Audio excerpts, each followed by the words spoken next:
सच से सामना, the nation first पर मनोज मस्ताना के साथ। दोस्तों नमस्कार, मैं मनोज मस्ताना, आप देख रहे हैं टीएनएफ न्यूज। आपका बहुत बहुत स्वागत। दोस्तों आज की सबसे बड़ी खबर यह है कि बजट सत्र का दूसरा चरण मतलब दूसरा सेशन अभी चल रहा है और इस बार के भी सेशन में संसद नहीं चल पा रहा है क्योंकि विपक्ष हमलावर है। और साथ ही साथ बड़ी खबर दोस्तों ये आ रही है कि आज विपक्ष ने महाभियोग प्रस्ताव ला दिया है सदन में, जिस पर चर्चा होगी और चर्चा के बाद वोटिंग होगी। ओम बिरला के खिलाफ अविश्वास प्रस्ताव जो पहले ही नोटिस दिया जा चुका था उसको आज से शुरू कर दिया गया है, लेकिन आज लोकसभा में मुख्य तौर पर हुआ यह है कि स्पीकर बिरला के खिलाफ अविश्वास प्रस्ताव पर सदन में चर्चा होनी थी, लेकिन महज 35 मिनट संसद चला पहले सेशन में। उसके बाद से सदन स्थगित कर दिया गया क्योंकि जबरदस्त हंगामा हो रहा था। उसमें कृषि मंत्री शिवराज सिंह चौहान बोल रहे थे और शिवराज सिंह चौहान किसानों के मुद्दे पर बोल रहे थे। दूसरी तरफ मिडिल ईस्ट में जो जंग चल रहा है ईरान, अमेरिका और इजराइल के बीच, इस जंग से कांग्रेस सवाल उठा रहा है। राहुल गांधी बोले उसके बाद से सवाल सरकार पर, तो इससे बचना चाह रही है भारतीय जनता पार्टी। इससे चर्चा नहीं कराना चाहती है और मतलब खींच करके किसी भी तरह लोकसभा का कार्यवाही जो चलना है आपके 26 मार्च तक, 31 मार्च तक। दूसरा चरण जो होगा वो 9 मार्च से 25 मार्च तक के बीच जो होगा, मंत्रालयों की डिमांड पर चर्चा होगा। दूसरा चरण जो होगा 26 से 31 मार्च तक, इसमें आपकी अनुदान मांगों पर वोटिंग, विनियोग विधेयक, वित्त विधेयक पर ये के पास 2 अप्रैल को समाप्त होगा। इसी को लेकर के दोस्तों चल रहा था। इसमें आज प्रस्ताव जो पेश किया गया है लोकसभा स्पीकर ओम बिरला के खिलाफ, उसमें आपको बिहार के किशनगंज से कांग्रेस के सांसद डॉक्टर मोहम्मद जावेद ने लोकसभा स्पीकर ओम बिरला के खिलाफ अविश्वास प्रस्ताव पेश किया। मोहम्मद जावेद की ओर से अविश्वास प्रस्ताव पेश किए जाने के बाद हैदराबाद से सांसद असदुद्दीन ओवैसी ने रूल बुक में रूल पढ़कर पीठासीन पर ही आपत्ति कर दी। भाजपा सांसद बोल रहे हैं कि ममता बनर्जी को समझ नहीं आता है कि ECI election commission of India संवैधानिक संस्था है, लगातार हमला कर रही है। आपको दोस्तों मालूम होना चाहिए कि बंगाल में एसआईआर चल रहा है और एसआईआर का जबरदस्त तरीके से ममता बनर्जी विरोध कर रही है और उसी पर सुप्रीम कोर्ट में याचिका भी दर्ज की है ममता बनर्जी, और जिसके खिलाफ वो फैसला चाहती है कि चुनाव आयोग की जो मनमानी वोट काटने की चल रही है ये बंद हो। तो संजय सिंह आम आदमी पार्टी के नेता सीधे सीधे बोले हैं कि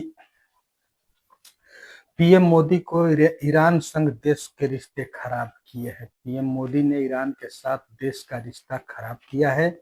आप सांसद संजय सिंह ने कहा कि प्रधानमंत्री मोदी ने ईरान के साथ हमारे रिश्ते खराब कर दिए हैं, महंगाई की नई लहर दी है। वह जल्द ही लोगों से कहेंगे कि अपनी छत पर सूरज की किरणों का इस्तेमाल करके खिचड़ी पकाए क्योंकि देश में एलपीजी की कमी होने लगी है।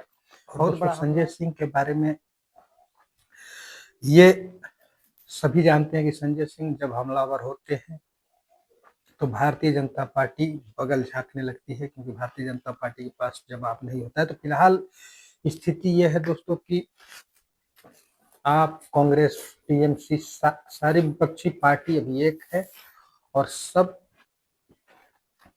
बीजेपी को घेर रही है। संसद की कार्रवाई तो 35 मिनट चल करके स्थगित हो गई, लेकिन सबसे बड़ी बात यह है कि जिस ओम बिरला जो लोकसभा स्पीकर है उनके ऊपर आरोप है पक्षपातपूर्ण रवैया अपनाने का, विपक्षी सांसदों को नहीं बोलने का, और इसी के तहत महाभियोग उनके ऊपर लाया गया है, जिस पर चर्चा होगी। जवाब देंगे अमित शाह, लेकिन ये भी चर्चा शुरू नहीं हुई है। ये पहली खबर थी। दूसरी खबर आपको ताजा तरीन बता दें दोस्तों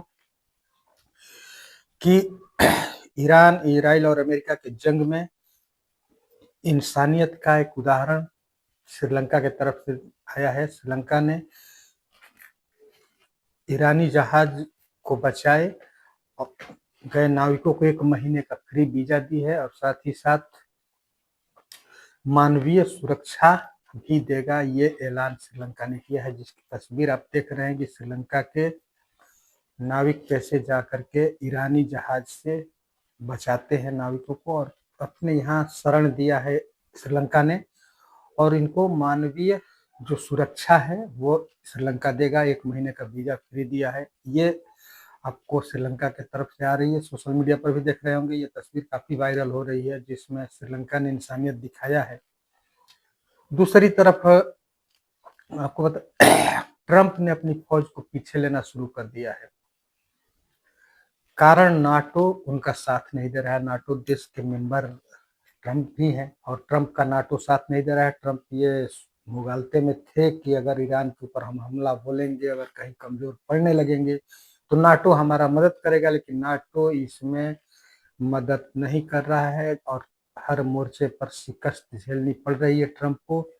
इसलिए ट्रंप अपनी फौज को पीछे ले रहे हैं। जो तस्वीर आप देख रहे हैं बगल में जो वीडियो में चलते हुए, ये उसी का तस्वीर है कि उनके सैनिक वापस हो रहे हैं। मैंने कल के भी खबर में दिखाया था कि ट्रंप हर मोर्चे पर फेल हो रहे हैं और पूरी गल्फ कंट्री छोड़ने का मन बना चुके हैं क्योंकि अपने सैनिक पीछे हटा रहे हैं। इसमें Qatar, Bahrain, Kuwait, Jordan, Iraq, United Arab अमीरात, यूएई, सीरिया, लेबनान और खाड़ी देशों के मिलिट्री बेस हटाने का ऐलान ट्रंप ने कर दिया है, क्योंकि उनके सारे बेस अब हटाने का क्या ऐलान करेंगे, तबाही कर दिया है। और जस नए सुप्रीम लीडर के आने के बाद से ईरान काफी आक्रामक हो गया है और ज्यादा हमले तेज कर चुका है। खबर तो ये भी आ रही है कि डोनाल्ड ट्रंप ने ईरान को मैसेज भिजवाया है और कहा है कि हम उनके साथ बातचीत करने के लिए तैयार है, जंग रोकने के लिए, लेकिन हमारी कुछ शर्तें हैं, उसे ईरान को माननी पड़ेगी। लेकिन ईरान की तरफ से उसे खारिज कर दिया गया है। ईरान उनकी शर्त मानने के लिए तैयार नहीं है। लेकिन जब परसों नए सुप्रीम लीडर मुज्तबा खामनेई का अनाउंसमेंट ईरान की तरफ से हुआ, कमेटी ऑफ एक्सपर्ट ने जब अनाउंसमेंट किया, उनके नाम की घोषणा की, उसके बाद से ट्रंप और नेतन्याहू की तरफ से बयान आया था कि हम इन्हें भी मार देंगे चाहे ये कहीं छुप जाए।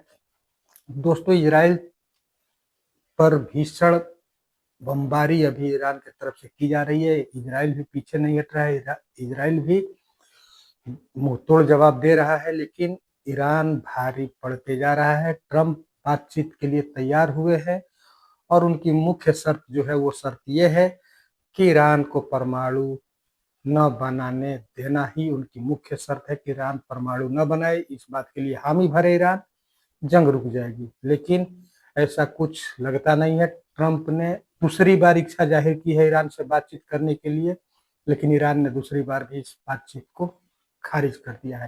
तो फिलहाल अभी के बुलेटिन में इतना ही। मनोज मस्ताना को इजाजत दीजिए। बहुत बहुत धन्यवाद दोस्तों। चैनल पर नए हैं तो चैनल को सब्सक्राइब करिए, बेल आइकन प्रेस करिए। वीडियो अगर अच्छी लगे तो लाइक, शेयर और कमेंट जरूर करिए। बहुत बहुत धन्यवाद। नमस्कार।